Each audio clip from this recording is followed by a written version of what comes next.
ګرانو لیدونکو سلام، بیا هم لا یوې جالبې ویډیو سره د ټاپ 10 پښتو یوټیوب چینل له لارې ستاسو په خدمت کې یو.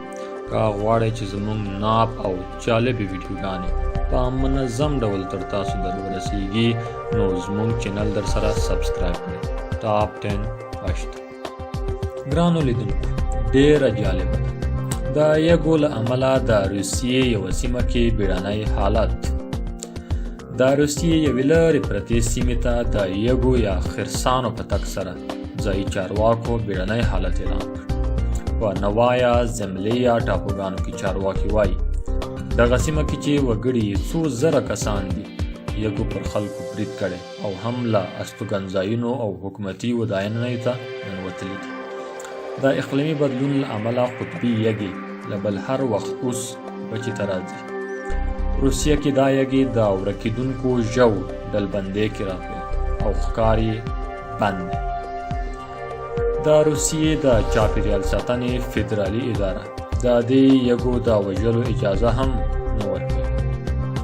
اوس یږې نه له پولیسو او نه هم له هغو نښو ویریږي چې مخکې ترې تښتېدلي او چارواکي وایي اړتیا ده چې نوي تدابیر ونیول شي. دوی وایي که د یږو د ویرولو نورې لارې چارې کار ورنه کړي دوی اړ دي چې ویې وژني.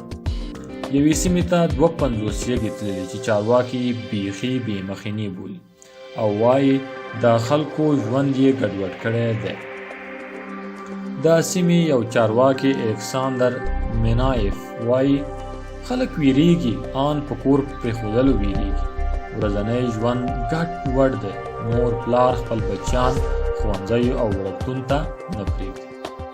د شمال قطب د ډېرې یخ ویلې کېدلو سره قطبي یږې نور په ښکاره سره ځان مړولی نشي او اړ دي چې وچې ته لاړ شي او خواړه ولټوي او دغه حالت کې له انسانانو سره په ټکر کې راځي.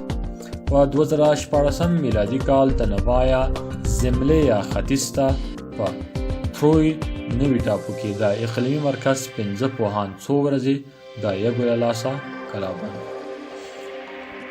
ګرانو لیدونکو، له نویو ناب او زړه راښکونکو ویډیوګانو سره له ټاپ 10 پښتو یوټیوب چینل سره اوسئ. تر بیا ښې چارې.